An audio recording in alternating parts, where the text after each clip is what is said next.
Hello everyone and welcome to the Theatre Pitch podcast. My name is Jem, this is Sean. Hello, Gemma. Hello, and this is Joe. Hey. And you guys listening and watching are you guys. And in this podcast, we take a random online encyclopedia page and article every week, and we each come up with a way that we would pitch it as a theatre show and turn it into a theatre performance. And then at the end of the podcast, in true OFITD style, we take all three pitches and we smush them together to try and make something coherent. So this episode, handing over to Joe and your radio voice, what is this episode all about, Joe? This week we're talking about the Leningrad class destroyer. The 6 Leningrad class destroyer leaders were built for the Soviet Navy in the 1930s. They were inspired by the Comte Topilier, built for the French Navy. They were ordered in 2 batches of 3 ships each. The first group was designated Project 1 and the second Project 38. These were ships built they were the first large vessels designed and built by the Soviets after the October Revolution of 1917. Just quickly before we move on, Joe, can you, what was the name of that French thing? The Comte Topilier. Sorry, I didn't catch that. It's also my nickname for Jem, the Comte Topilier.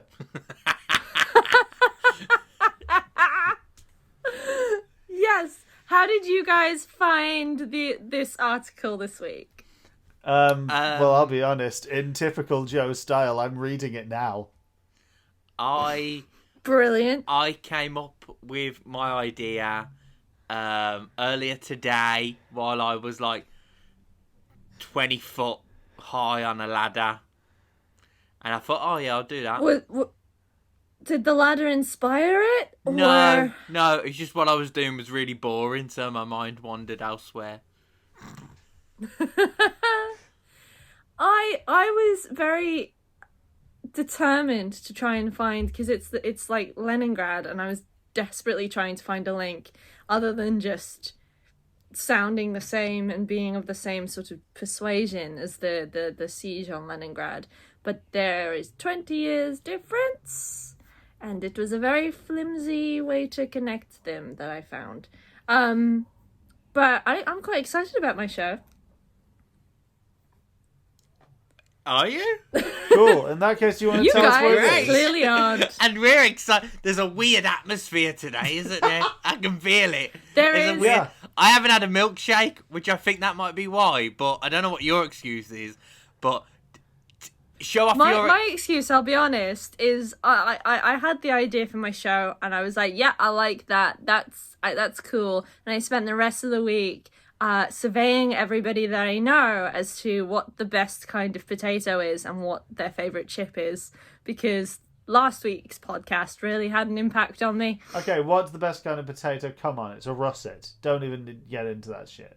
No, everybody seems to like chips over everything else. It tends to go chips and then either jack potato or mash. Okay, but that's And not your favourite most kind people- of potato. That's your favourite way of preparing it. That's a different That's what I was question. surveying. I wasn't going around asking people. I don't even know the kind of types of potato outside of sweet and normal. Nobody, by the way, that is one thing that is categorically like universal from everybody I've spoken to, is nobody understands why sweet potato is charged more, because none of us actually like it. We like one or two sweet potato Jem. chips, and then it's like, no, just give me, if you give me a handful of sweet potato chips, I'm happy. But if you give me a bucket of normal chips, I'm happier. Jem, Yeah. you know you said you had an idea for a pitch. Yes. Do you want to do it? Well, Like now? yeah. No, I'm not even gonna try and figure a way to like make chips my pitch for this. So my pitch is actually quite simple. So I want to do a verbatim theatre piece. So for anybody who doesn't know what verbatim is, that is when you take real life stories from real people and you use the words, actions, and delivery of those real people. So it borders on that weird line of sort of mimicry, but it's essentially it's bringing to life reality. It's doing it verbatim.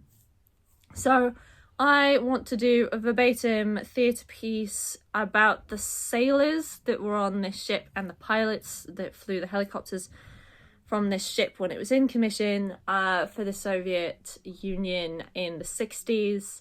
But I want to do it from their perspective of now. And their perspective of now with the enlightenment of modern day ethos and the 2020 hindsight vision of history, because I think it's very interesting for those people, because they come from a country and a place that was entirely just demolished and destroyed by war, but also built on war and benefited from war. And so war is a big part of this idea of the Soviet Union. And so I think the piece will be looking at and examining this concept of war and what it does to people and how it makes and breaks people and things, and the impact it has not only on individuals but on cultures and countries, but told through the lens of a verbatim piece from the sailors of this ship and the pilots of the helicopters that interacted with this ship. There you go. I talked blessed this week. So, you want it to be verbatim, so let's drill down into how are you going to stage this? Good question, Joe. Yeah. So the staging in my mind is very much based on, a few years ago did a rendition of Jos Ceausescu by, her name's just gone out of my head, big famous playwright, but how we did that was we did it in a black box theatre, but we used light and projection and soundscape in order to build the memories of these people. That play was all about the residents of Romania during Ceausescu's reign, who was the president back then. But I think black box with slight projections, but mainly light and soundscapes that bring us into moments that highlight moments of these speeches and these chats with these sailors, so that it kind of illustrates what they're talking about. If they talk about being on the ship or being in the chopper, using sound and light to further illustrate that story. But mainly I think it's very, very minimalist. It's very, very simplistic. It's in a black box. It is tourable, because I think it would probably hold a message, and it'll hold stories that matter, because people's stories matter. So yeah, it's something I want to be able to tour quite easily as well. Sean, any questions? Any I other questions? haven't got any questions really, because Joe, you've asked the most important question, and there's not really anything to like get in terms of plot, because it's true story. It is what it is. It's yeah, I get it. It's similar to the story sort of, is the it's a story similar of the sort- men on the ships. So what? Sean, what were you going to say? Me and Joe talking over one another. That's our show. Yeah. Sorry, I Sean's audio cut out for me for a second, so I didn't realise he was talking over me.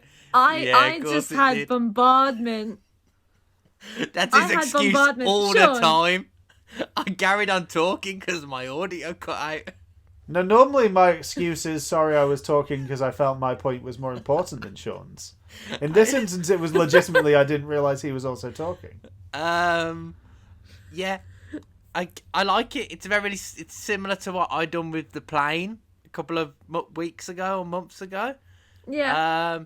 It's always a good one with something historical like this, where people have worked on it and they're still alive, probably. Yeah. It's that, like, it's a good one to really, because these people lived on the ship, worked on the ship. Yeah. Experienced life and death situations on the ship. So telling the true stories are probably better than anything fictional. And also, I mean, I might be wrong about this. I'm not a massive Soviet historian, but I believe in around the 60s, the Soviet Union were invading, or at least they were at war with Afghanistan, which I think that narrative is something that our generation and the generation above us, twofold, we all have lifelong memories of war with Afghanistan, war with the Eastern States. So I think there can be parallels drawn and interesting commentary made on those kinds of things, but framed within already a narrative that we are very familiar with. So the aim of it, just to check, is to present kind of this period in history through the tales of the men who worked on the ships. Yeah? It's that period of history, but it's also it's war in general, because I don't want it to be the stories drawn from letters written from the time, or I don't want it to be insular to the knowledge of its presence. I want it to be told from the perspective of modern day, because you can go to war completely believing in something, and then after the war and many years later, with the enlightenment of that we've gained through time, because it was a very, very, very different world back in the 60s, back in the 70s. But speaking from the modern day, so it's more of an examination and a collection of thoughts on the concept of war and the impact of war, from the perspective of somebody who's been on the front line, but then also moved through past and, come out of it in a very, very detailed way. So that's where I was really finding it interesting, rather than just having it be another version of, we always see that, like, the story of the World War told from within it, which is very, very relevant. But I think we don't often hear from the perspective of the people who are or were still alive until quite recently, from their enlightened, aged point of view. Because I'd imagine if you go to war to try and stop something, the war to end all wars was that one, but if you're going to war to try and stop something, but then you've lived another 50, 60 years and that thing is still there and we're still making the same mistakes, I can imagine that's freaking irritating, at the very least, never mind enraging and heartbreaking. But also, the Soviet Union doesn't exist anymore, and these people were fighting for a collective that doesn't exist anymore. So how is that an impact on what they were doing, and how they see themselves, and how they see war and the sacrifice of their brothers and sisters in arms, and yeah, that's where I find it interesting, is war from the modern day perspective of someone who's there. And can I assume, on the basis of the other week, where you want to do a piece about why banks are bad and you want to do it in a bank, that this is going to be performed actually in a black box in the UN? No, it's touring. I So know, it'll be I a was black being box around the world. purposely facetious for once. I know, but I'm being purposefully dead serious and typically classically Gem of storming through that joke and nailing my point still. So hang on. So classic Gem is running straight through a joke, destroying it to prove a point. Yeah. Okay, cool. Just Yeah. so we're all in agreement. For anyone who's wondering, Jem has taken a stand-up comedy course. I have, and I forgot that was a and thing. I was told I was one of the best there at the night. People thought I was actually a professional comedian who just decided to hang with newbies, which that's when I was like, I don't trust any of your opinions anymore. All of the laughter was fake. No, Sean, this is why we made me the host, is because I'm always still trying to keep on task, like somebody who has and never knows how to make Yeah, fun. trying to keep on task. Hey, Jem, tell us more about potatoes. Oh! Can I just... The favourite condiment, right, guys, the stop, favourite condiment is tomato stop, sauce. Stop. Right. No, right. I will end potato talk here because my internet cut out just as we were getting on, which annoyed me. Right. There's no more potato talk on this show whatsoever. Right. The best version of potatoes, right, are roast potatoes that have been roasted in goose fat. Done. No more potatoes, no more anything, and I swear to God, if we get, like, next week is, like, the potato famine in Ireland, I swear to God, I am not doing this podcast anymore, and I'm never using Wikipedia, okay? We're done, no more, if Mr. Potato Head comes up, we're not doing it, if Gary Lineker comes up, we're not doing it, okay? We're moving on. Joe, what is your pitch?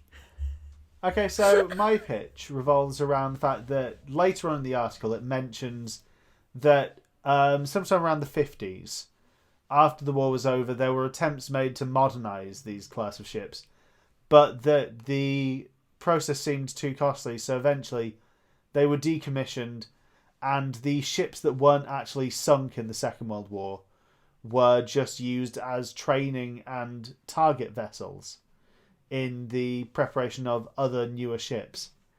And I thought there's something interesting here about this notion of essentially kind of partially reusing materials, but in a way in essentially using them up in order to prepare something else. And how it kind of feels in a way like an allegory for some of the ways that some men are treated when they come back from wars, and now some women, but especially in the Second World War, there were a lot of men came back. This was a time before really significant money had been invested, or time had been invested into considering the effects of PTSD. And so kind of people who were just, they were shell-shocked. They were essentially just disregarded as now being one of the kind of people who'd been broken by the war, and that there being no way to fix them. So I want to explore this kind of notion of almost the way that an entire generation of men who came back, who managed to survive but never really left the war, were let down by the people who they'd gone off to fight for, who could have protected them better. And using this through the metaphor of presenting it as these ships that are broken down and there could be work done to repair them, to get them back, but instead they're just used to train up other ships by blowing them up. And how am I going to do this? I don't know. Mixture of various types of theatre. Probably it's going to be a very lyrical, text-heavy piece with a lot of kind of speaking in metaphors. But yeah, that's kind of my loose idea. I think I know how you'd frame it. Or I've got an idea of how you'd I frame know it. where I'd perform it, though. Yes. So for this week, obviously, when you're thinking ships, you think the shipbuilding town Belfast. The Belfast Lyric Theatre is the only constantly full-time theatre producing institution in Northern Ireland. And it's also a beautiful theatre with a wonderful kind of like weird kind of curve to the ceiling that you have to see it to believe it, really. I can't do it justice. But it's a wonderful theatre, and I think it'd be a great place for doing this. I thought kind of somewhat similar to Jem's idea, kind of using a mixture of projection and things. And I thought we could use this to tell this tale of essentially a generation that were in need of fixing but were just left to be blown away. I like it, and I've got an image in my head of these two soldiers who are kind of put into a care home-y kind of thing, but they're playing battleships. Oh, And that's the good. metaphor, Oh, yeah, and the metaphor comes out of broken ships being blown up. But they're in this care home. They've just been put in a box, like we put old people in a box. But these are two young guys, who, because they weren't old when they went off to war. But they came back and they are just thrown in this little box to play battleships together. And when one gets really excited and goes, just as how you would play battleships, the other one has a moment where they illustrate that they are broken in a way that can be so easily fixed. Well, not easily, but we now know how to fix them. But can we leave a nice don't. cut here, because this is too much of a good idea to put out for free. Okay, someone write this down. I'm writing it down. I'm actually genuinely liking this one. I like it a lot. I'm very into my mental health, and I'm reading again on lots of different Are you, Jem? mental management. Have you thought of launching a separate podcast about that? And I you know what? have. You know what we're gonna find out? Jem really loves battleships. She really loves it. I really, really do love battleships. Oh yeah, is this Jem's other podcast, Battleships Anonymous, where she speaks to other addicts of the board game Battleships? Don't tempt me. If anybody if anybody really, really likes battleships and just wants to have a chat whilst we play battleships, I am totally, totally down for that. Oh, I want to do that. As long as the intro to it is just you playing the clip from The Simpsons of the old man just going, "You sunk my battleship."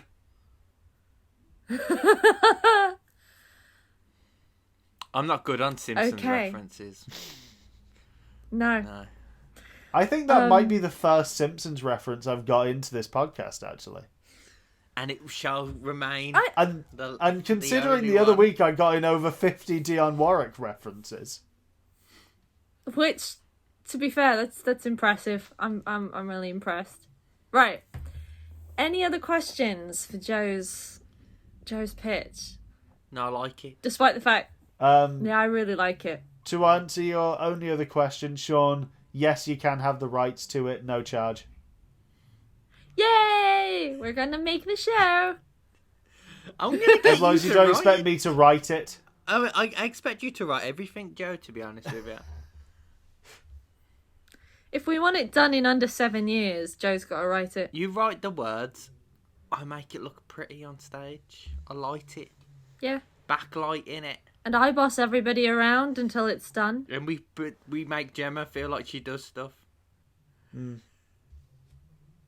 Oh, okay. Sorry, Hey, Jem. On that note, Sean, what's your pitch Sean, so I can slaughter you? What's your pitch before Jem tries to bring up potatoes again? Oh, no potato talk. I really wish I'd gone first, to be honest with you. You guys have done two really serious things about the condition of, like, Oh, war please don't tell me and yours is how- just Starlight Express, but with boats and in Russia. No, it's not a spin-off. It's not like a Russian. It's not further building up the bravest theatrical universe. I should have done it. So, I spent a lot of the week trying to work out how to do a show on this aircraft carrier, and then I reread it again and realised that these aircraft carriers don't even exist anymore.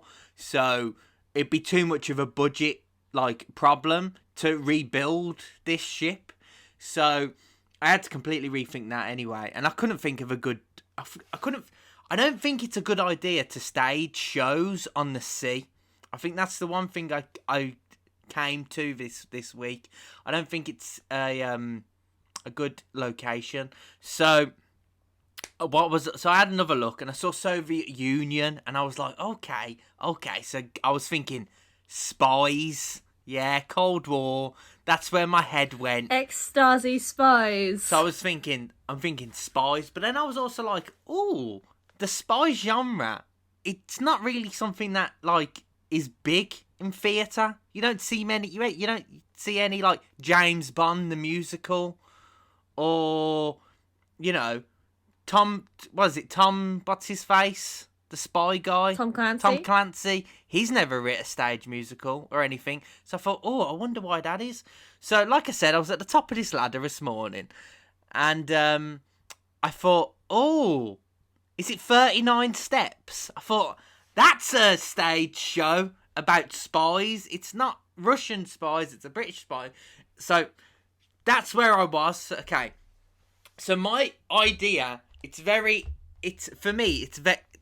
I've gone with the plot. So, think, you know how the Bourne series, you know how that starts? And he's like washed up on a boat, and it's like, oh, I don't know my memories, but I'm a spy, right?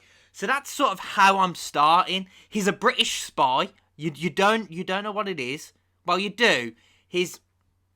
Oh, actually, you know what? I've changed my mind. There's going to be a prologue, right, where him and a Russian spy are on a boat, and they have it out, and the British one survives, but then he's rescued. There's like a bit like they go out for sea, and he's rescued by the Russians.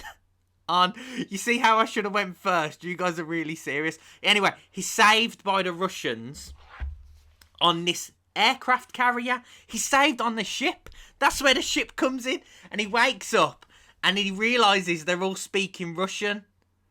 Right? This is where I don't know what film I'm robbing this off, but I think this is a really good technique, right? For the whole show, they are going to be speaking in Russian, but the way to get around that is I'm going to have him waking up in hospital, and they're talking in Russian, and then eventually they just sort of like blend into English with Russian accents.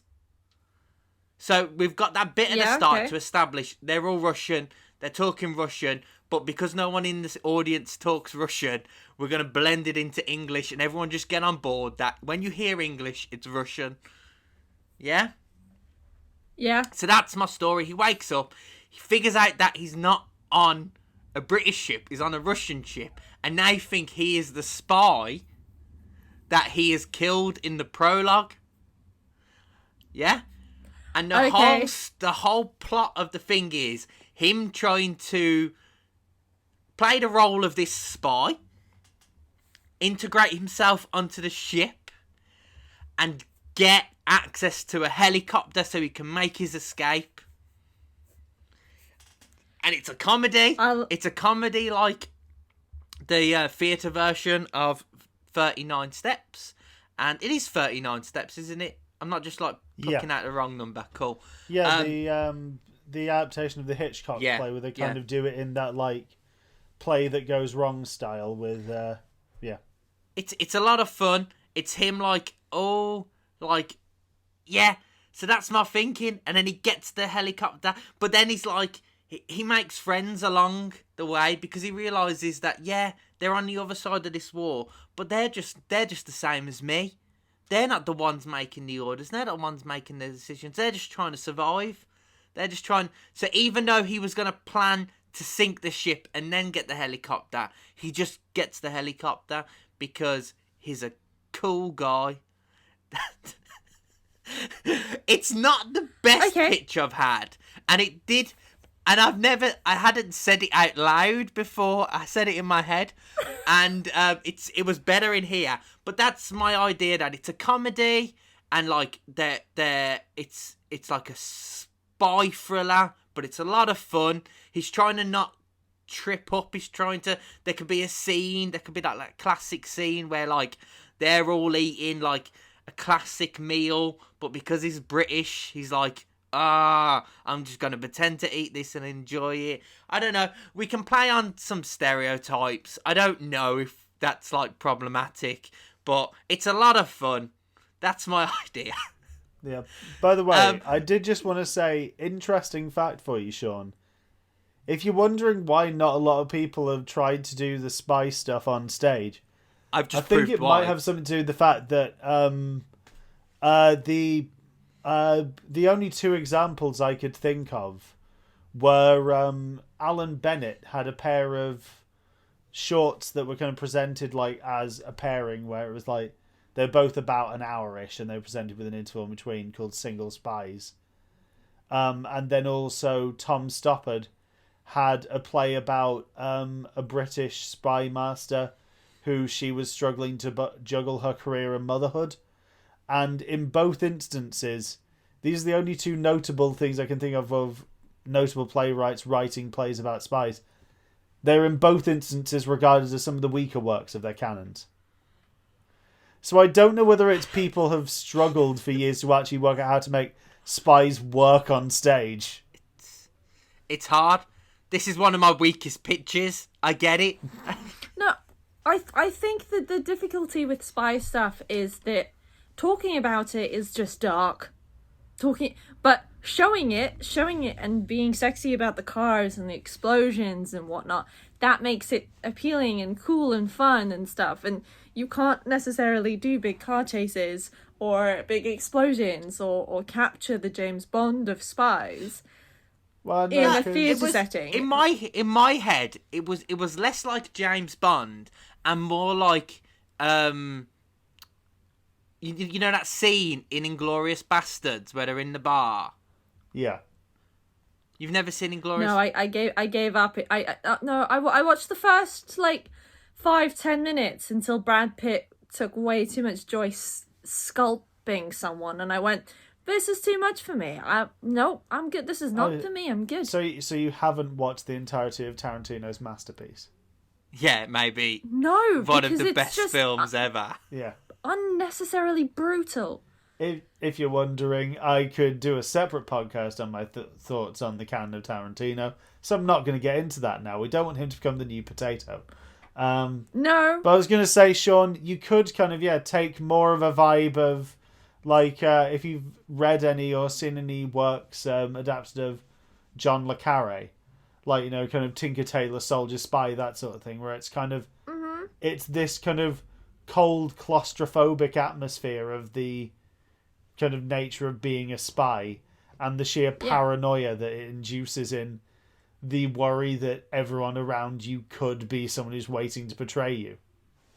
I think there are ways to do it on the stage. I just don't think they've been fully explored. Is more my point. It's more. It's less that. It's more like he's trying to play this part on the boat.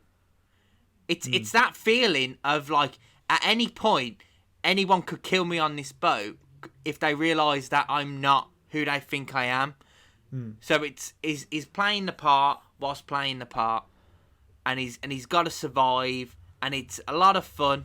And I'm just thinking of scenes like the one in Inglourious Bastards where he does the free wrong, where he's like, "Can I order free?" But like the German way apparently is ordering it like that. And it's just little things like that he's got to try and keep on top of. And then when they catch him on certain stuff, he comes up with like ludicrous ways, and he always comes up with some like crazy story. But because everyone knows he's that spy that we've picked up, his stories get even more and more wild. And that's how he gets away with some of the stuff that he's like, oh, I've done this thing. They don't really do that in the Soviet Union. Oh, well, I've done that because I was behind enemy lines for like 2 years and I had to engross he goes proper method with it. I don't know. That's... See, I think as much as you're sitting there going, there's no way to smush this, I think there is a really wonderful way of smushing this. I hadn't even got to the smush. I was still trying to give some material for the smush. You got no more questions for I've my got the smush. I think I've got the average smush. idea? Are we done with me? Are we done with me? It's a comedy spy thing on a boat, and he gets in a helicopter at the end, and it's like that scene from Miss Saigon. It goes, and he's done it. So, shall I pitch a smush? Go ahead. Yeah, why not? Okay. It's what we're here for, isn't it? This smushed pitch is: we find a group of ex-soldiers sat round a circle. It's a support circle, right? And it's kind of one flew out of the cuckoo's nest kind of thing, but they are all together in a rehabilitation center for soldiers. Okay? They were all part of the wars. They were all part of fighting for the Soviet Union. They all have this thing that joins them together. We work verbatim work into these stories and into these moments, especially in the support circle around them. And we explore this metaphor of broken down ships within the show. But the plot is driven by, you've got the soldier with PTSD, you've got the soldier who is here for anger management problems. I listened to a great little snippet from a podcast about how they still do support groups now, which is great, but more and more you just feel like it's not an anger management support group, it's a support group for dealing with the incompetent people in the military, which was just a hilarious story. But so it's a support group where you've got the PTS person, the person with anger management issues, that various different people who've interacted with the military, right? Including this one guy who admits that he's a spy. And nobody believes that he's a spy. Everybody's like, that's not part of it. That doesn't exist. And we go on this sort of this journey with this person who thinks that they're a spy. And it's done really in a comedic way, but also the best comedy for me is always where you're smushing up against really dark stuff. That idea that it can be really, really funny. Or if you just ask a spy about that one time they killed a guy with an umbrella injection on a crossing, like if that you just ask them about that, that's really dark, and how darkness smushes right up against comedy to find this nice little sweet spot. Hang on, Gemma. Are you saying you find a man killing another man with an umbrella funny? No, okay, just not checking. In reality, but you can pitch it as something quite funny. Okay. If you do it in a slapstick way. I'm pretty sure Charlie Chaplin did something like that, or would have had a go at it. But it's this idea of, because also with the spy, you spoke about this paranoia and also the impersonation, which these are all things that can happen within the psychological world as well. And so the plot is driven by finding out whether this guy is a spy or not. But the show is exploring this idea of handling mental health crises caused by war, and how we do or do not actually handle those things, and how well we handle those things, because we still have an epidemic of issues caused by our current and recent wars that we aren't handling particularly well. But then thrown in there as well is it's very informed. The other stories that are being told are very informed by actual verbatim work, and you've got people from modern day that actually served a long time ago. So you've got the old timers that are in the hole, as it were.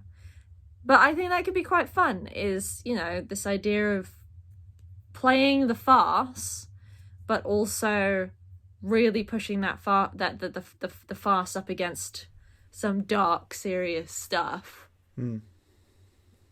To kind of have a very thrilling vibe. That's how I would smush it. Yeah, okay. I still think the idea of two people playing battleships is the best thing that's come out of this podcast. But yeah, Jem, let's go with that as the smush and make everyone else think that that's the best idea. And secretly, we know where the money is. Okay, It's like we are spies. We don't. We. It's like we are spies. We're trying to mislead them. So it's the whole Joe? it's the whole prestige of it, isn't it? It's, you know, kind of, we want you to look at what we're holding up in front of your face, because then you won't look at what's going on behind your back. Yeah, and it's battleships. Yeah. Or is it? Is us playing battleships? Can I ask you guys a question quickly? Because I feel like we left my masterpiece far too quickly. Just curious. That idea I robbed from some film that I have no idea what it was. If you start off as the foreign language and mid-sentence like blend into English, do you think an audience would be on board with that? Because say if you were going to set something in a foreign country and it made no sense why all the characters were talking English, but you had for it to be like an enjoyable show, you didn't want them to be talking a foreign language that the audience don't know throughout the whole thing, and you can't, unlike a film, you can't use subtitles. Do you think that would be a good way of getting it from like, look, this is the language and we're switching to English? Do you think that would be a good?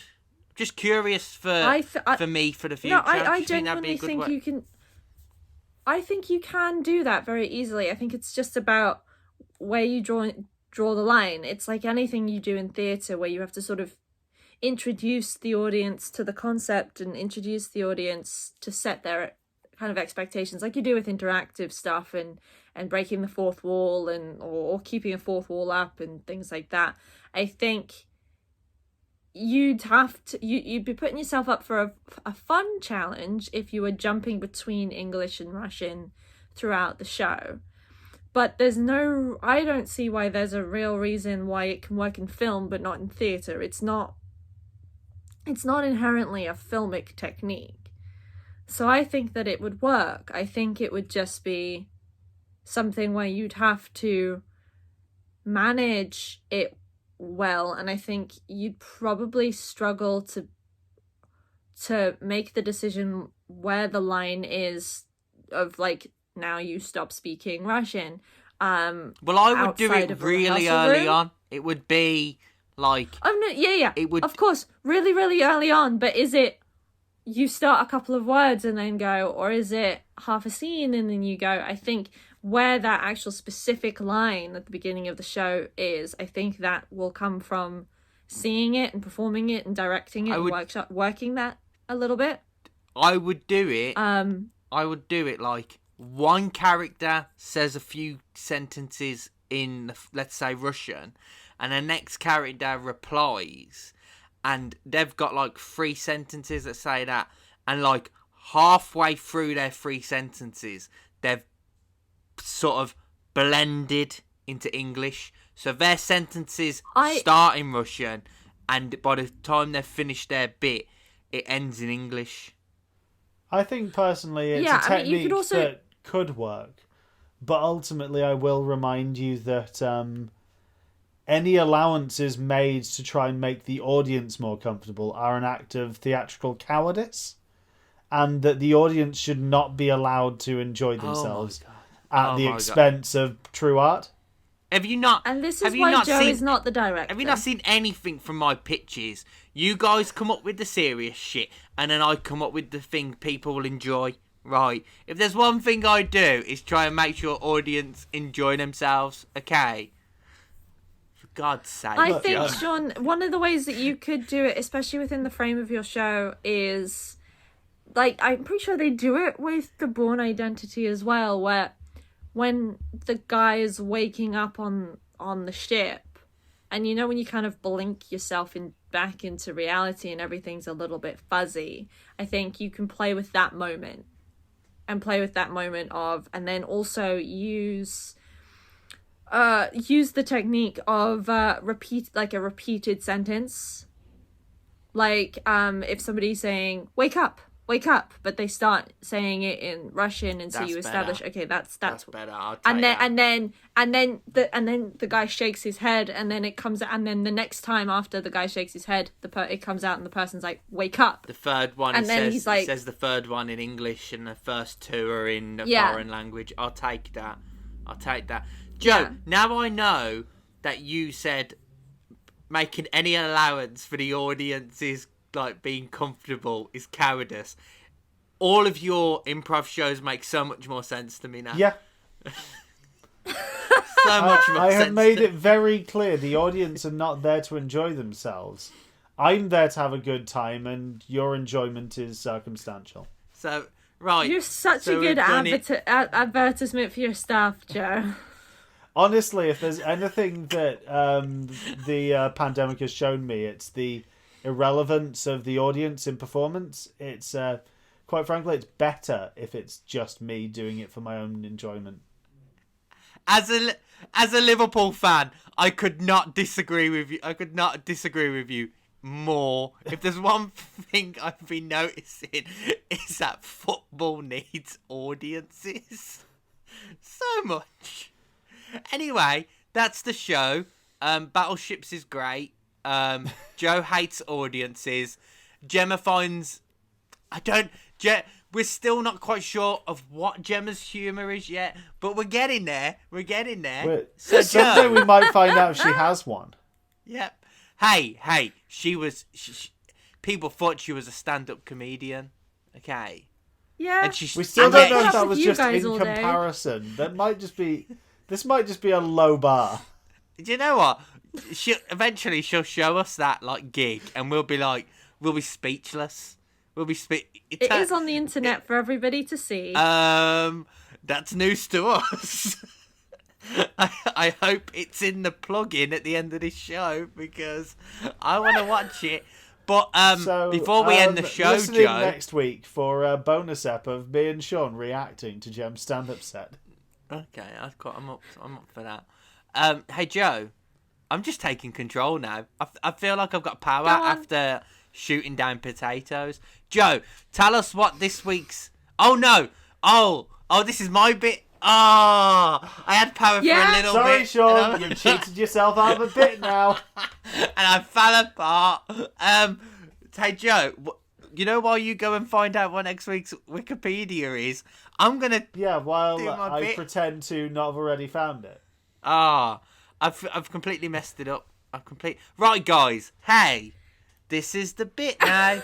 Hey, if you want to follow us on Instagram, Twitter, Facebook, all the other stuff, it's OFITD Arts on most of them. There is one where it's just OFITD. Cannot remember which one. So just stick with Arts. It's and if you, Twitter. it might... No, I don't... Yeah, I think it might be. Yes, it I think is. it might be. Instagram. Let's be honest. We all use Instagram now. You know, ever since like all the old people in our family have got Facebook, everyone's just gone, no, thank you.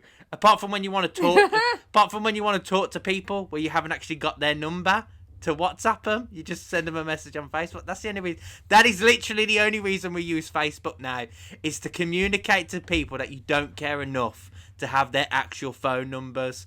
Okay, we're fine, Joe. I've got your number and I've got your number, Jem, so I can say that.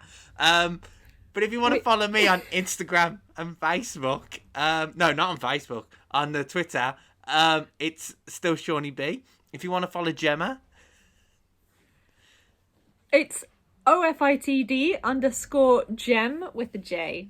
And if you want to follow Joe, you can do so at Not Joe Ronchka. That's NOTJOERACZKA. And you can also find me on numerous other things. There is Little Boot. Part 4 of that will be coming out very soon, so you want to get in now while the getting is good. There's Can Follow with Joe and Joe. There is Boat Club. And if you want to find Sean and he hasn't added you on Facebook, you can do so at 07... No.